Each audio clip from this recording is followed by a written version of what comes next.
Aloha,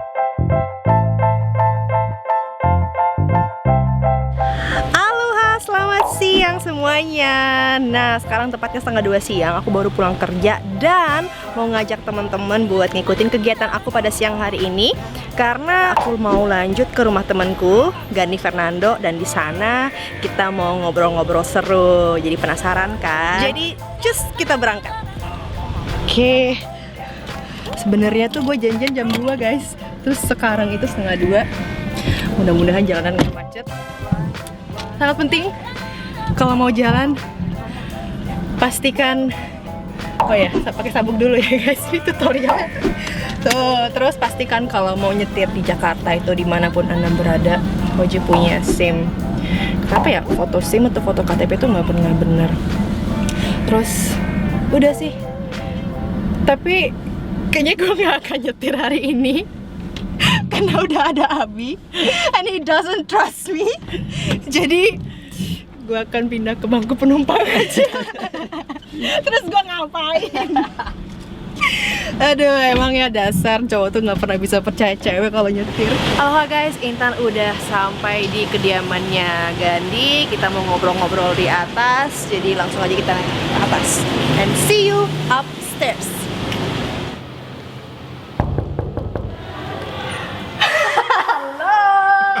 Hai Intan, how are you? Doing good. Aduh, yang udah mau nikah. Aduh. Aloha, nah sampai sudah Intan di rumah Kak Gani Fernando. Hai, apa kabar Kak? Hai, kita Supra Family. Supra Family, bukan Supra Sisters tapi Supra Family ya. Kita itu sebenarnya udah ketemu sekitar sebelum mau ikut Mr. Supranational nggak sih? Aduh, lupa, tapi kita ketemu di Starbucks, dikenalin Sebelum, Stasha. Iya, tapi waktu itu kayak belum join kan. Itu waktu Intan masih single. Lupakan itu, salah nanya. Oke, nah mungkin kayak Kayaknya belum join sih. belum join. kan, Oh, belum. join. Tapi udah kepikiran saat itu. Udah lagi persiapan untuk join. Nah, tapi belum kompetisi nasionalnya. Tapi belum keluar dulu. Belum. Oke. Nah, mungkin banyak yang tahu Kak Gani Fernando ini sejak ikut pageant Mr. Supranational. Tuh langsung horor. Tanda. Horor langsung petir ya tanda nih, itu salah banget nih. Supranational. Ini bukan sound effect tempelan, ini asli guys ya. Oke, nah mungkin banyak yang lebih tahu lo dari pageant tersebut gitu kan. Padahal kan sebelumnya banyak banget karya-karya lo sebagai produser, aktor, terus apa lagi? Punya Instagram series, pokoknya kreatif. Bener gak sih kayak akhirnya tuh banyak yang mikir lo tuh booming karena awalnya Mr. Supranational dulu? Sebenarnya jujur enggak sih. Jadi sebenarnya yes and no sih sebenarnya. Jadi waktu pas mau join ke Mister Indonesia itu, gue lagi bikin Gadun The Series sama Crazy Girlfriend bareng Karina. Jadi itu naik banget tuh. Ditambah kolaborasi gue sama Lucinta Luna juga naik. Nah jadi itu semua beriringan. Ditambah habis itu ikut lagi Mister Indonesia. Jadi itu semuanya saling mengisi sih. Justru malah Mister Indonesianya tuh jadi keangkat. Bukan gara-gara gue, tapi gara-gara project-project gue. Karina, gara-gara project gue sama Tasya, gara-gara Lucinta Luna yang bantuin promosi Mister Indonesia-nya supaya keangkat. Jadinya akhirnya saling berkesinambungan. Okay. Tapi orang jadi mengenal Gani Fernando di luar apa namanya, kayak dulu itu kan temannya Karina kayak gitu. Itu semenjak sering dinyinyirin sama PLPL. Nah itu gimana? Sama Cintia Bunga sih. Oke, nah ini gimana? Karena misalnya Intan sendiri dulu tuh sempet shock tuh, karena kan mulut bukan PL apa tadi? PB ya beda ya, pageant lover sama pageant basher tuh beda.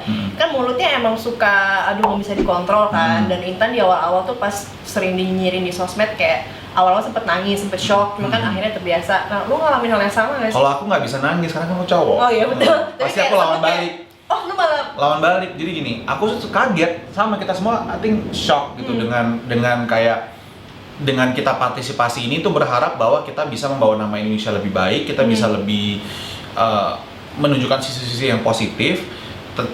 Tapi kok semenjak join malah jadi negatif. Malah jadi kok kesannya orang-orang kok malah ngebully, padahal sebelum join pageant fine aja, nggak ada tuh gue berantem di sosmed atau dibully sama orang tuh nggak ada kayak gitu. Pas baru bener-bener mau join Mister Indonesia itu dibully gorila mau join apa, banci, homo, bikin malu Indonesia apa segala macem. Sampai suatu hari aku lagi bantuin Uni Wulandari buat dia bachelor partinya Uni, karena dia mau nikah waktu itu. Jadi dia lagi nyari tempat di mana dia bisa ngundang teman-temannya dia, tapi tempat itu di endorse. Nah, aku ngajuin Uni waktu itu. Uni di Carpe Diem aja, itu makomnya itu temen aku, si Emon. Nah, Emon kan transgender.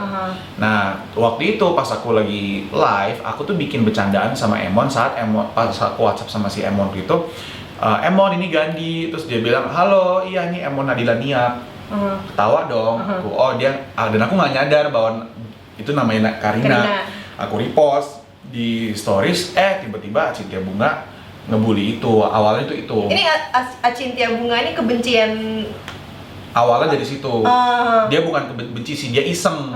Dia bilang Cie pacaran sama Emon. Padahal gue lagi ngebantuin Uni Wulandari buat dapat endorsement untuk selamatan bachelor partinya dia kayak gitu. Nah, dan akhirnya Uni juga nggak jadi kesana akhirnya. Terus di situ mulai tuh gue berantem sama si admin Cintia Bunga ini, dan dia mulai Tapi ini wujudnya ada nih orang. Ada, namanya Erwansyah. Geli lah. Tapi udah nggak ada, udah dihukum sama YPI dia. Udah nggak berani. Terus ya udah, akhirnya di situ dia mulai menggiring opini netizen dengan followers yang 20 ribuan waktu itu. Dan bodohnya aku menanggapi, membalas di instastories aku, gitu loh. Karena kalau misalkan dia bilang apa sesuatu yang tidak benar, itu aku balas untuk membenarkan ketidakbenaran itu. Akhirnya followers aku jadi pindah ke dia. Tapi sorry, gue potong. Ini kan biasanya tuh kayak ada unwritten rules dari sosok public figure seperti yang kayak putri-putrian atau kayak mister-misteran gitu.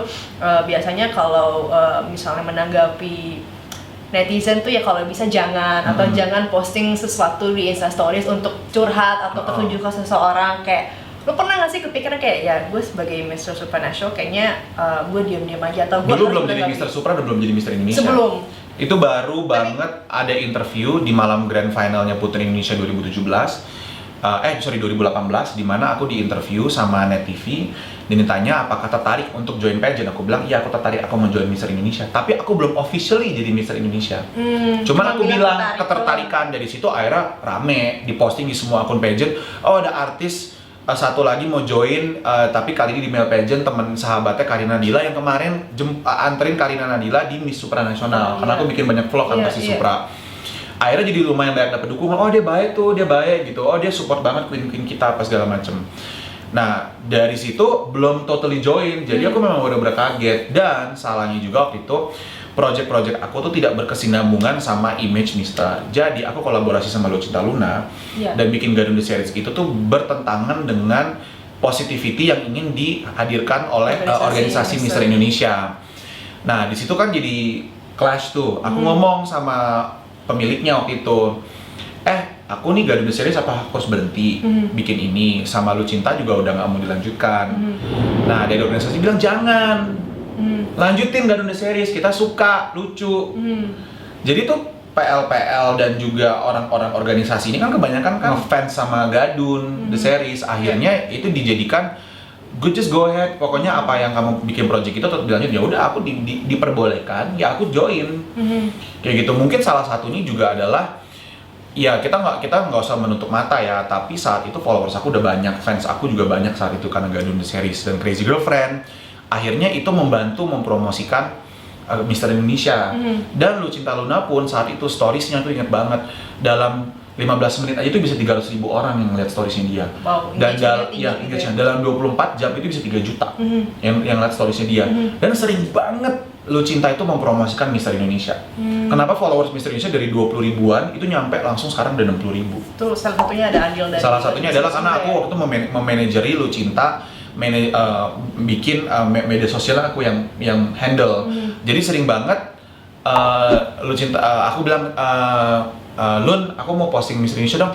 Posting aja kakak, ambil aja handphonenya. Jadi aku yang posting di handphonenya dia, dan itu atau di handphone aku lewat akunnya dia, tapi ke connect di aku. Saking tapi diposting, percaya. Jadi aku sering banget mempromosikan Mister Indonesia Dari situ akhirnya mungkin ada sedikit timbal balik di mana ya udahlah si Gandhi itu dibully atau bertentangan konsepnya dengan Miss Indonesia, tapi kita jadi terekspos besar. Dan akhirnya sponsorship, host province, dan peserta jadi rame. Itu kan tahun aku peserta terbanyak sepanjang sejarah male pageant. Jadi mereka sedikit kecipratan gitu Kecipratan. ya. Nah, tapi is it also the reason why you collaborate dengan bisa dikatakan kan Lucinta Luna ini sosok yang cukup kontroversial di Indonesia. Kemudian juga dengan seriesnya dengan judul seperti itu kan agak sedikit gimana gitu. Is that also the reason for yourself gitu untuk kecipratan itu juga? Jadi kan Lucinta itu tuh awalnya aku yang membesarkan juga dengan konsep-konsep aku, dan si Stasha juga sama dengan Garuda Series gitu. Sebenarnya bukan aku kecipratan mereka, aku yang meng-create itu semua. Supaya mereka akhirnya besar kayak gitu. Justru sebaliknya. Sebaliknya, tapi orangnya akhirnya bilang oh Gandhi yang kecipratan. Padahal sebenarnya mastermind-nya kebanyakan aku.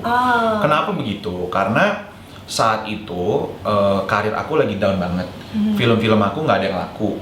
Yang kalaupun laku palingan ya ada sih yang 1 juta penonton ada, tapi bukan aku cuman peran kecil di situ. Tapi yang 300.000 penonton ada, tapi most itu kebanyakan nggak nyampe 100.000. Nah di situ aku berpikir, duh gimana ya gua sama karir gue, kok gue udah di posisi sekarang nama gue gini-gini aja. Udah putar otak. Udah putar otak. Akhirnya di situ berpikir bahwa oh mungkin gue bisa harus melewati caranya Kardashian. Dimana bad publicity is a publicity. Jadi akhirnya gue bikin konsep settingan atau konsep-konsep kolaborasi di mana yang membuat orang-orang membicarakan itu semua. Otak produser gue mulai jalan, ditambah Lunanya juga memang ayo dong collab sama aku bikin apa gitu. Oh yaudah oke. Nah terus akhirnya naik banget, gila. Stories gue tuh dalam 15 menit 20.000. Dalam 15 menit ya, dan followers gue cuma 100 ribuan something waktu itu. Which is tuh udah 20% kan dalam beberapa menit loh gitu. Nah jadi tuh dulu followers aku cuma 150 ribuan, tapi stories aku tuh bisa 100 ribu yang nonton. Bahkan pernah 170 ribu, lebih dari jumlah followersnya aku. Banyak yang kepoin Banyak yang kepo segala macam.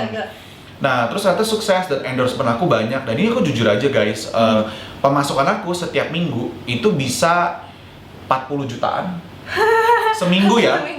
Cuma dari endorse, cuma dari YouTube, dari Megang Luna, dari Garuda Series apa segala macem. Lunanya sendiri satu minggu itu bisa 100 sampai 150 juta. Gosh. Aku bahkan pernah mendeal satu endorsement buat Lucinta itu 40 juta satu kali posting. Cuman bermodalkan satu kali posting. Dan itu aku yang bikinin videonya, tapi revisinya sampai 7 kali sih. Gitu. Gue lagi kayak mengkalkulasikan berarti sebulan berapa? Sebulan berapa, dan itu nothing ya. Dulu tuh masih yang kayak masih menanjak, gimana sekarang ya? Ya gitu. Jadi ya gimana ya, at the end of the day ya nggak mau munafik sih, ya duit. Nah kita kerja gitu. Nah ini nih, karena kan tadi lo sempat bilang bad publicity is good publicity. Kayak it's not necessarily good, but it's a publicity. Tapi kan at the end kan outcome-nya good lah. Setidaknya untuk yang terlibat ya. Sekarang for me I think outcome-nya bad. Karena ternyata gini. Orang-orang ini jadi tahu aku siapa. Oh Gandhi Fernando. Kalau aku jalan di airport, di mall, itu pasti ada yang DM, ngeliat kakak di sini atau foto bareng. Ada yang nyapa, ada banyak juga. Bahkan organisasi aku tuh sampai bilang kayak gila ya, kamu tuh Mister Indonesia aku paling terkenal, karena kemanapun aku pergi pasti ada yang minta foto sama kamu. Sedangkan Mister yang lain tuh nggak ada. Belum tentu kayak gitu. Ya. Nah, kalaupun kalau udah pakai sash, kalau aku nggak pakai sash pun juga orang udah invisible sash. Nah, invisible crown and sash. Nah, kenapa harus gitu ya? Anyway, terus akhirnya kenapa outcome-nya bad? Karena ternyata aku hanya menjadi buah bibir dan dibicarakan sama orang-orang, tetapi not necessarily orang jadi fanatik. Karena dulu bikin Garuda Series berapa belas menit langsung 20.000 yang nonton stories. Sekarang, aduh boro-boro. Susah banget gitu loh. Tapi ada guilty feeling gak sih? Kayak, kenapa sih gue memulai ini gitu? Ada. Jadi dulu tuh gak kepikiran, sekarang tuh guilty sih. Kayak, gue menciptakan geng-geng halu dan notor. Mereka in real person gak halu ya guys. Mereka tuh halunya tuh di depan kamera. Ketika gue nge-vlog dan mencoba edukatif, informatif, dan positif, nggak ada yang nonton. Tapi giliran gue collab sama orang yang kontroversial dan bisa dikatakan dengan sedikit effort, itu justru outcome-nya sebaliknya gitu loh. Oh iya banget.